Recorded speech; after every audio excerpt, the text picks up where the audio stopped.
If you want to get rich investing in ETFs or index funds, then it might be worth paying attention to what Warren Buffett has to say. He's currently a billionaire investor with a net worth that is estimated to be $134 billion.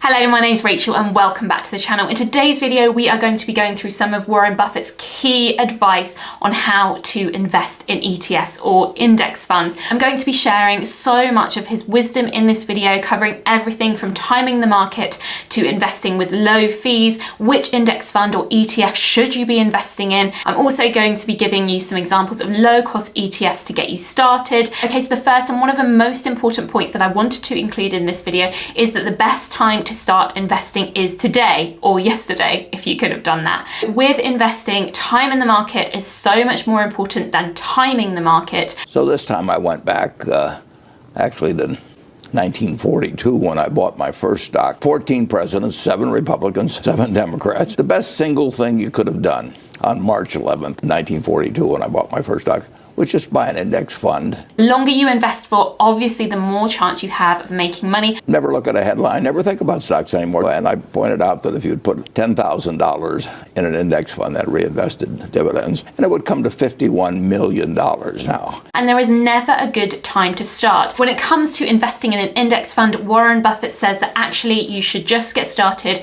and hold onto those investments through time. You shouldn't be worried about the intricacies of what the market is doing at that time. It's just best to get started and then invest on a regular basis. So the next point is key, and it's something that you can actually control when you are investing. So with the stock market, there's very little that you can control, but you can control your fees or costs, and they make a huge impact to your investment value over time. But I would be very careful about the costs involved because all they're doing for you is buying that index. So let's look at a very quick example from Vanguard. Assuming a starting balance of $100,000 and a yearly return of 6%, which is then reinvested. If you left that money for 30 years with costs of just 0.1%, you'd end up with $557,383. Whereas if you had costs of 2% after 30 years, your pot of money would only be worth $317,081.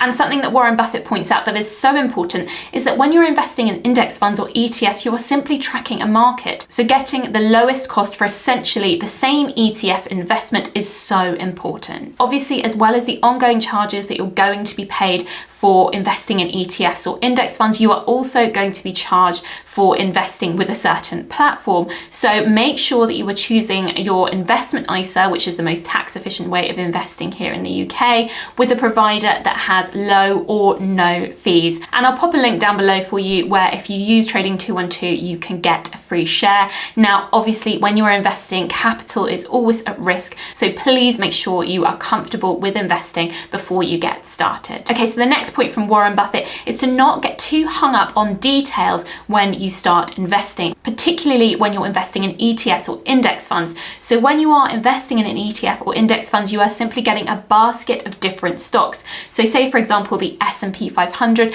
that is the top 500 companies in the US, and you're getting a little slice of each of those companies when you buy that single investment. So there is no need to go out and do lots of individual research on different individual stocks and shares because you are getting a basket of investments when you are investing in that ETF. That's why you go to an index fund, and that's why you buy over a period of time. You can't get it by reading a magazine. You can't get it by watching television. You'd love to have something that said PEs are 12 or below or some number you buy, and if they're 25 or above, you sell. Don't get hung up on the details. Don't look too much into, say, for example, PE ratios. Buying an index fund, you are protecting yourself against the fact that you don't know the answers to those questions, but that you think you can do well over time. So on this channel, I make so many videos about different ETFs and the different offerings that are available to you for high returns, for a diverse portfolio. And it will come as no surprise that Warren Buffett suggests investing in a broad index like the S&P 500. A very broad index, and I would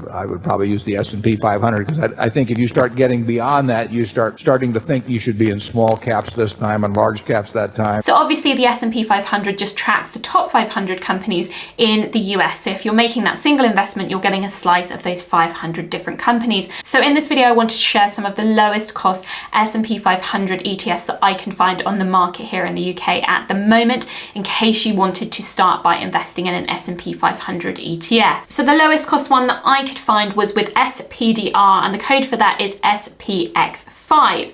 3-year annualized returns for that are 14.15, 5-year annualized returns are 14.70, and 10-year annualized returns are 15.78. And annualized returns simply means that over the course of 10 years, on average, every year the S&P 500 has returned that amount, and that is an average amount. So obviously, over the course of 10 years, the market will go up and down and up and down. And with Warren Buffett's advice, what you are doing is investing on a regular basis, so you are riding out those peaks and troughs. So interestingly, with this ETF, if you had invested £10,000 10 years ago in this SPDR S&P 500 ETF, the value of your money would now be £41,486. The number of equity holdings in this ETF is 503, and 3-year standard deviation is 11.86 for this ETF. With ETFs, what you're looking for, where all else is the same, is a lower standard deviation, because that indicates a lower level of risk. Okay, so in case SPDR isn't available to you, the next 2 cheapest S&P 500 ETFs that I could find for you both have ongoing charges of 0.07%,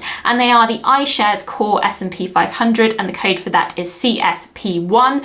That is an accumulating ETF, so that means that any dividends are reinvested into this ETF. So if you were looking to grow your money that way and you don't need the money from dividends as an income, then this could be a good option for you. The second option, if you have, for example, a Vanguard account, or you are particularly keen to continue investing with Vanguard, then the Vanguard's VUSA is an income paying ETF. Fees for that are again just 0.07%. Okay, so maybe you're thinking, I would like to have an even broader ETF. I would like to invest in the whole world. I don't want to be just investing in the US at the moment. A great FTSE All World ETF that has been established for over 10 years is Vanguard's FTSE All World, and that is an income generating ETF, so you're going to be paid out those dividends. 3-year annualized returns are 8.58, 5-year annualized returns are 11.36, and 10-year annualized returns are 11.76. So you will see that they are lower than the S&P 500.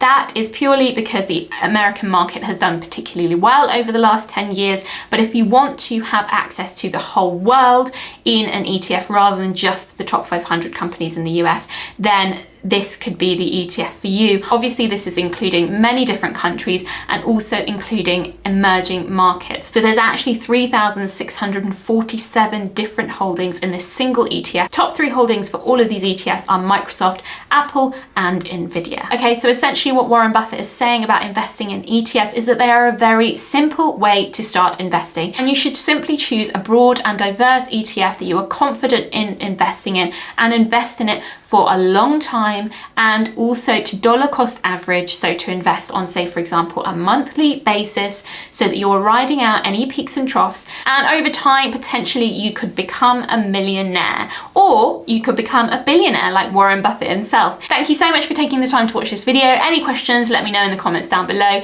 If you have liked this video, please like it. If you fancy subscribing, that'd be awesome. I can't wait to get to 7,000 subscribers. Hopefully that's just around the corner, hopefully. Thanks so much for watching, and have a lovely day. Bye bye.